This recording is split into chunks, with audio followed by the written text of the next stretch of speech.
What is up mga Kalifit? Welcome back to the channel.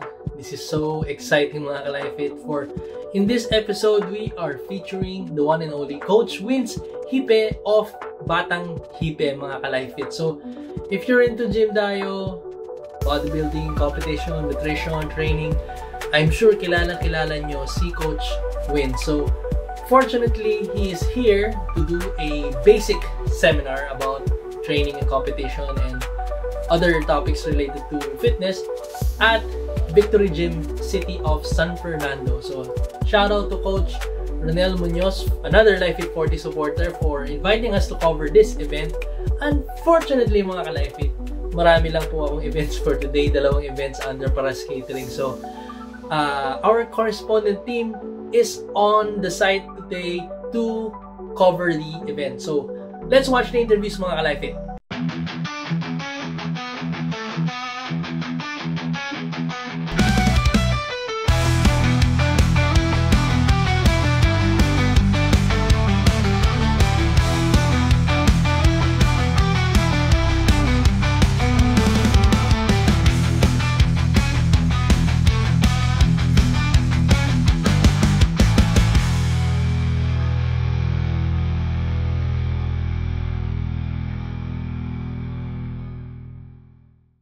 LifeFit 40 would like to thank Paras Catering and Events. Check out their FB page and see all the excellent customer feedback regarding their great food, great service, and elegant styling. You can reach them at 0917-844-4470 and look for Miss Jubian Paras.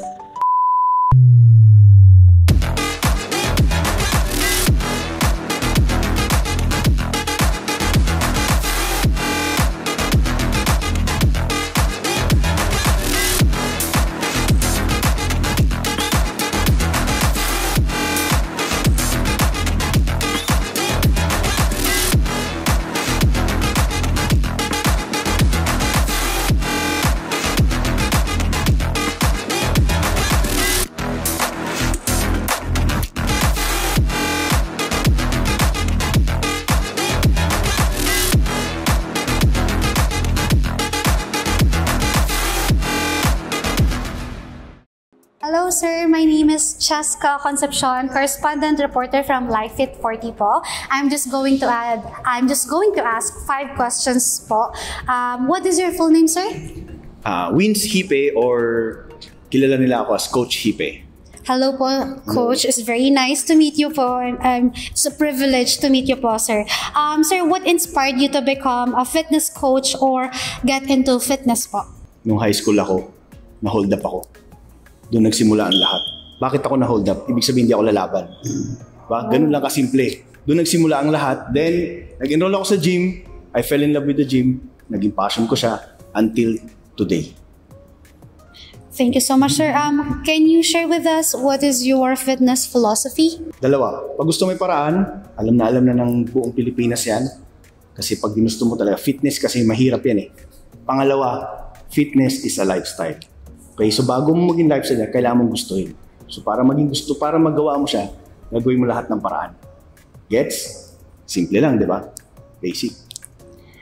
Sir, what are your words of encouragement for anyone wanting to get into fitness like you did po? Simulan nyo na. Huwag na kayo mag-isip. Just do it. Yun ang lagi ko natatanggap na question sa mga social media platforms. Coach, paano ba magsimula? Paano ba ganito? Paano ba ganyan? Enroll na kayo sa gym. Mag-hire kayo ng coach. Importante, kumilos na kayo. Simulan nyo na. And then gamitin yung philosophy pag gusto may paraan. Okay, sir. Thank you so much. Tama nga naman po, no, sir. Pag gusto talaga may paraan. Pag ayaw, maraming dahilan. Sir, kindly invite everyone watching to engage to all your socials and upcoming projects po. Okay, sa mga audience natin dito, I am Coach Hipe. I'm conducting a lot of basic seminars across the Philippines about nutrition, about advanced nutrition, basic nutrition, how to be a coach, bodybuilding competition prep, and then at the same time, makikita nyo rin ako sa Instagram, may YouTube din tayo, Batang Hipe, so makikita nyo yung content natin is about more on competition, tapos yung iba mga gym dios, ganyan. Nire-reach out ko kasi yung mga startups din dito sa industry natin, mga startups na mga nagbi-business. Napakalaki ng content guys, so hopefully makita nyo yung mga platforms natin. Sa Facebook is Vince Hipe, Batang Hipe, yan, sa TikTok natin. Pwede nyo check out din yun, okay? So yun, sobrang daming content. Alam ko hindi kayo maboboring sa content and alam ko makakatulong ako sa inyo at makakatulong kayo sa iba after nyo makita yung content natin. Okay po, sir. Is it okay to ask, what is your full name? My name is Raniel R. Munoz. I am known in social media as Coach R. Hello po, Coach R. It's very nice to meet you po. What inspired you to become a fitness coach or get into fitness po? Well, I've been an athlete since 5 years old, and I grew up as a varsity player. And then when I reached 25 years old, since I cannot compete as a taekwondo player, so I shifted into bodybuilding. And after winning a lot of competitions and studied anatomy and about fitness and personal training, then I decided to get into personal training as a coach. Sir, can you share with us what is your fitness philosophy? Well, we always look at ourselves as this is an investment. So if you want to succeed in any endeavor, you need to invest in yourself to be healthy. So for you to become more productive. Totoo naman po, sir. Yeah. So what are your words of encouragement for anyone wanting to get into fitness like you did? Well, if you value yourself, you really need to be more active and more engaged into fitness. So as I've said, for you to be more productive, you really need to be like stronger, and your immune system should be higher, and you're gonna develop more the discipline and the motivation once you engage yourself into fitness. Because when you work out, sometimes it's very hard. You're really gonna push yourself to your limit, go beyond your limit. So that's where you're gonna really improve yourself. Yes, of course, that's true, sir. So, kindly invite everyone watching to engage all of your socials and upcoming projects po. Well, as of this year, I am scheduled to compete in Hong Kong to qualify for the Olympia, and I also have scheduled in Japan, in Korea, and Italy. So those are qualified for us to compete on Mr. Olympia to be held in Las Vegas. Because last year, because I competed in Singapore and Thailand, and we won the champion. Oh, congratulations, So, sir. Yeah, and then I'm encouraging everybody to get into fitness, for you to be more productive and enjoy life. And as I always say and promote, that to be healthy, for you to be more richer in the future. Yes, po. Actually, nag-start ako mag-gym 2010. And then, nag-influensya sa akin is yung tropa lang din, classmate din. And then, kaya ako tinuloy yung fitness, hindi naman pagiging coach, para tulungan yung mga newbie or yung mga bata na gustong i-achieve yung goal nila. Oh, okay po. So, sir, can you share with us what is your fitness philosophy? Fitness? Yeah, fitness philosophy po. Champion mindset. Champion mindset. Okay po. So, what are your words of encouragement for anyone wanted to get into fitness like you did? Consistency. So, kasi kung sa fitness kasi, kung may budget ka, pero wala ka namang consistency, hindi mo makukuha yung goal mo. Yes, that's true, sir. So, sir, kindly invite everyone watching to engage to all of your socials and upcoming projects po. So, ayan, abangan nyo ako sa TikTok. Like nyo din yung TikTok or follow nyo ako sa Dindo Barcena. Lagi akong active doon din sa Facebook. Dindo Barcena, search nyo lang. Ayan, mga kasama.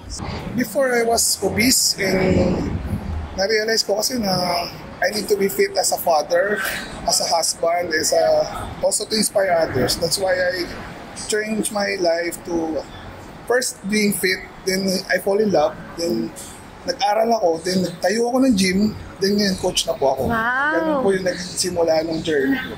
Sir, can you share with us what is your fitness philosophy po? Fitness philosophy siguro na it needs to be changed inside muna bago makita yung outside. May kailangan mong ma-realize sa sarili mo na dapat mong baguhin. Kasi kung hindi mo ma-realize yun, hindi ka magtatagal eh. Unang mahalin mo muna yung sarili mo, then araw-araw, yun yung para magpapaalala sa'yo. Yun yung para sa akin, yung philosophy. Totoo naman po, love yourself first. Okay, sir, what are your words of encouragement for anyone wanting to get into fitness like you did? Parang walang imposible kasi nagsimula ako ng mataba talaga ako. I was obese before. Then, now I'm 41. That was 6 to 7 years ago. Look at me now. This is the product of my hard work. Kaya walang imposible. Yun lang masasabi ko. Parang start day by day, grind day by day. Yun po. Sir, kindly invite everyone watching to engage to all of your socials and upcoming social projects po. Follow niyo po ako sa TikTok po ako madalas sa Coach Ivan Kausing po sa TikTok. Then doon po ako lagi sa TikTok po. Yun po yung lagi ako nagla-live doon, may Q&A portion po ako. Then may mga ganito po kami event, dumadayo-dayo rin po. Yun po. Thank you so much po, sir. Thank you so much. Actually, matagal na ako sa fitness since 2003. And then, so first, nakita ko lang sarili ko as a casual gym goer. And eventually, yung effect kasi sa akin nito is napakaganda. Hindi lang sa physique, hindi lang sa aesthetic ko, pati na rin sa performance ko sa everyday life. So, na-inlove ako sa kanya. And then, naging interesado ako na mag-aral ng fitness course. So, that's why ngayon, sana akong coach. Wow, that's very po. Next po, what is your parang philosophy, or can you share with us what is your fitness philosophy, sir? Actually, ako kasi, hindi lang ang philosophy ko, hindi lang about aesthetics talaga. Ako, ang gusto ko i-promote then sa fitness is yung sustainability. Hindi yung one time lang na, for example, na-reach na yung goal, hindi mo na siya. Pagkatapos na wala na, bibitaw ka na ulit. Ang ko is sustainability and also holistic approach din yung fitness na gusto ko. Hindi po hanggang tumanda tayo, gusto ko, madadala mo siya hanggang pagtanda mo. Yun yung fitness philosophy. Sir, what are your words of encouragement for anyone wanting to get into fitness like you did? Okay, gaya mo, di ba? Sabi mo nga sa akin yung off-cam. Yes pa. Na yun nga, ang fitness or ang exercise training, specifically itong resistance training, hindi to just about vanity. Well, part na yun, nagaganda ang katawan mo, pero may mga magandang effect din yun. Confidence mo, yung feeding ng damit mo, so damay-damay na. Pero pinaka-importante talaga yung health natin. So habang tumatanda tayo, especially pag sa midlife na, doon natin ma-realize na kailangan pa natin mag-exercise. Pero it's never too late to start kahit anong age natin. So ang encouragement ko sa inyo, huwag niyo pagpaliban, huwag niyo puro plano, kailangan action kagad kasi as early as makakustart kayo ng bata pa kayo, mas maganda and masustain nyo siya as lifestyle, hindi lang siya hobby. Okay? Kindly invite everyone watching to engage to all your socials and upcoming projects. Okay, sige. So this year pala, syempre, kilala nyo naman, kung hindi po nakakilala sa akin, my name is Coach Legrand. Una ako nakilala sa TikTok, Coach Legrand. Pandemic days pa yan. Then sa IG naman, follow nyo rin ako, lego.fit. And pag gusto nyo magpa-coach sa akin around BGC area, Parañaque, Makati, you can DM me to for inquiries. Facebook din, meron lang Facebook, Legrand Hill din. Tapos yun, may mga plano tayo this year, mga gym dayo, gaya nito, may gym dayo tayo sa San Fernando. Tapos marami pang iba, abangan nyo sa mga post ko sa IG. LifeFit 40 would like to thank Paras Pack Meals. Enjoy catered food right at your fingertips. Just look for Paras Pack Meals at Foodpanda and Grab Food.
what inspires me kasi ito na yung parang yung passion ko talaga, yung pinaka na-enjoy ko gawin is yung fitness and fitness related na lifestyle and to help others reach their fitness goals.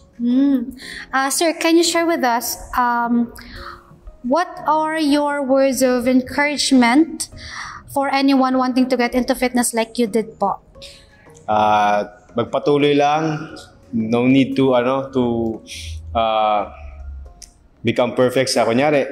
Meron kayong goal. Basta ang pinaka key dyan is consistency. Okay, merong araw na hindi maganda masyado yung workout nyo, may araw na hindi maganda masyado yung diet nyo, pero ang importante dyan is to keep going lang. Become consistent para kahit papaano may reach pa rin yung goal nyo. Okay. Sir, can you share with us what is your fitness philosophy po? Yan, consistency. Consistency po, I see. Kindly invite everyone watching to engage to all your socials and upcoming projects po, sir. Follow me on TikTok, Prometheus the Creator. Same name sa YouTube at saka sa Instagram. Ang talaga naka-inspire sa akin, actually, sa totoo lang, wala talaga eh. Pero alam nyo kasi yung fitness parang hindi mo alam, parang true love yan eh. Sa totoo lang, parang siyang true love na yung hindi mo inaasahan pero bigla ka na lang mafo-fall. Sa totoo lang, sobrang nakakatamad mag-workout. Sino bang ginagana sa pag-workout, magpapagod ka sa gym. Pero habang tumatagal, lalo kapag minamahal mo na yung fitness, then yun, di mo namamalayan. Araw-araw ka nang pumupunta doon, araw-araw ka nang, parang meron ka ng, kumbaga, commitment sa gym. Which is, sobrang gumagaan yung pakiramdam ko para kung nilalambing araw-araw, ganun. Kahit na hindi ka, yun. Sa gym kasi, sa gym, okay? Sa gym, yung sakit na nararamdaman nyo dyan, merong result na may bibigay. Pero sa pag-ibig, ito para sabihin ko sa inyo, yung binibigay nyo effort dyan, minsan wala pang yan, puro sakit. Sakit lang, ganun. Kaya, nakakalungkot lang. Parang may pinaguhugutan po kayo. Can you share with us what is your fitness philosophy? Ako naman kasi, sa akin ang fitness philosophy ko, paniniwala sa fitness, syempre, kailangan yung mag-gym. Para sa akin, ang importante is yung pag-gym, okay? Bukod sa pagkain, importante din yan. Pero hanggat hindi ka pumupunta ng gym, okay, walang mangyayari dyan. Kasi pag nasa gym ka na, okay, ito ang paniniwala ko. Pag nasa gym ka na, then, naumpisahan mo na yan, sigurado, the rest, diyan ka na magiging health conscious ka na, yung pagkain, diyan na papasok yun. Kaya sa akin, ang pinaka-importante is pumunta ka ng gym, yun ang paniniwala. Pag pumunta ka ng gym, then may magandang result paglabas mo rin ng gym. So, sir, what are your words of encouragement for anyone wanting to get in fitness like you did po? Sa akin naman, gaya nga nasabi ko, sa mga nagtatanong kung paano ba mag-start, pumunta ka lang ng gym, yun lang. Wala nang shortcut at wala nang arte-arte. Kasi minsan, ang dami pang arte, mas marami yung pag-overthink. Gaya ng pag-overthink mo sa kanya. Pero hindi naman, alam mo yun, hindi naman siya worth it. Pero para sa akin, hindi pumunta ka ng gym. Then yun, magugulat ka na lang. Ginagawa mo na siya araw-araw. Ginagawa mo na yung sumasaya ka na. Alam mo yun, nakakalimutan mo na yung tao mahal mo. Yun lang, yun yung ko. Kaya, pag nasa fitness ka, kailangan, okay, enjoyin mo siya at mahalin mo. Hindi lang basta-basta, pumunta ka lang doon para maging masarap. Yun lang naman. Thank you so much, sir. Parang sobrang deep po na. Kindly invite everyone watching to engage to all your socials and upcoming projects po. Okay, sa mga followers ko dyan, follow natin yung nila, yung page nila sa YouTube, no? Yes po. Sa YouTube, ano ulit yun? LifeFit40 po. Okay, LifeFit40. Follow nyo. Marami kayo matututunan dyan. And I'm 100% sure na bukod sa marami kayo matututunan, marami rin kayo mapapanood sa kanila. At marami rin kayo aabangan na mga projects nila na bago. Yun lang, okay? How about your projects po, sir? Okay, Kindly invite them po. sa mga projects naman, yun, manood lang kayo ng mga kalukuhan natin dyan. Pero mag-antay lang kayo, marami pa tayong ilalabas dyan. Then, syempre, mga collaborations, ganyan. Antayin nyo lang din. Then, siguradong marami kayong matutuwa kayo sa mga content natin ngayon. Kasi nag-start ako dati, payat, then kita nyo naman yung condition ko. So, gusto ko ng change. So, yun nabago ko naman na maayos. Sir, can you share with us what is your fitness philosophy? Number one is no excuses sa akin. Number one, no excuses and be consistent. Yan, yung dalawang yan. Sir, what are your words of encouragement for anyone wanting to get into fitness like you did? So lagi yung sinasabi naman kahit di ko client, lalo yung mga gusto mag-start, ayan, pag gusto may paraan. Ayan, gaya ng tagline ni Master Wins. Sir, kindly invite everyone watching to engage all of your socials and upcoming projects po. Yun lang, add nyo ako sa Facebook, Zucifir Garcia, and sa TikTok, Zucifir, sa IG is Gilanex. Yun. Well, before kasi sobrang payat ko. As in payat talaga. As in pag nakita nyo, lalabas yung age ko. Today is my birthday, 52. Happy birthday, sir! I'm 52 yun. Mas nagustuhan ko yung pag-gym kasi nawala yung maintenance ko. Yung sugar ko, before kaya ako payat because of sugar. Mataas, ako. Ngayon, nung nag-gym ako, nawala lahat. Tinanggal lahat ng doctor, tapos nagulat ako sa lahat. And then, na-inspire ako sa coach ko kasi ka-victory group ko sa church. Yun. Tapos nagpaturo ako sa kanya. Sabi ko, gusto kong gumanda yung katawan ko. True enough, nangyari. Hanggang sa ngayon, nagko-coach na rin ako. Nagko-coach ako ng coach ko para, alam mo yan, ma-inspire yung marami. Sir, can you share with us what is your fitness philosophy? Fitness philosophy. Yes po. Siguro, I think, yung fitness kasi talagang makikita natin yung development ng katawan natin, ng sarili natin. And I believe na lahat kaya, wala sa age. Hindi siya, kahit ano age mo, pagka ginusto mo, kaya. Yes po, sir. That's true naman po. So, what are your words of encouragement for anyone wanting to get into fitness like you did po? Number one, dapat dedication.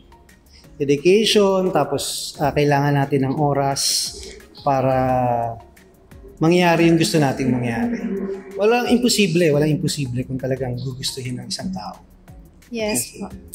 Sir, kindly invite everyone watching to engage all of your socials and upcoming projects po. Ayun po, add yun na lang po ako sa TikTok, yun, tapos sa Facebook, and then yung mga project soon, igagawin kami ng mga coaches. Yes po, sir. Thank you so much po, sir. Life at 40 would like to thank Waking. Scan my QR code or visit my personal link when you buy supplements online or at any Waking stores nationwide. Get a chance to win prizes and discounts from Life at 40.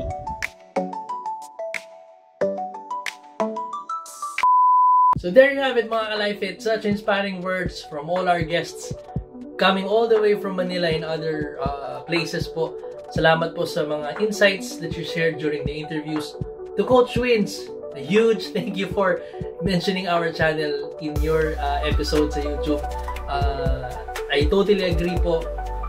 Dito po sa fitness industry, lahat po tayo magsusuportahan, lahat po tayo magtutulungan, lahat po tayo magbe-benefit and magiging successful regardless po kung anong brand natin, kung anong company natin, kung anong mga careers natin. As long as nandun yung we are able to help each other through our own means, malaking bagay na po yun. So again, a huge thank you to you, Coach. Looking forward to being able to do a collaboration activity with you. Sana po ma-interview po namin kayo in the very near future. So, for more fitness content like this, mga ka-LifeFit, don't forget to like, share, and subscribe to all of my social media accounts, YouTube, Facebook, Instagram, and TikTok. Turn on the notifications for all future content. A huge shout out and thanks to all our sponsors. Salamat po sa support ninyo. So, we will be seeing you on the next episode. Stay safe always and be a LifeFit inspiration, mga ka-LifeFit. Hello everybody, it's Trisha Gutierrez and I want to invite everybody to please like, share, and subscribe LifeFit 40 at susunod mag-workout na ako kasama ninyo.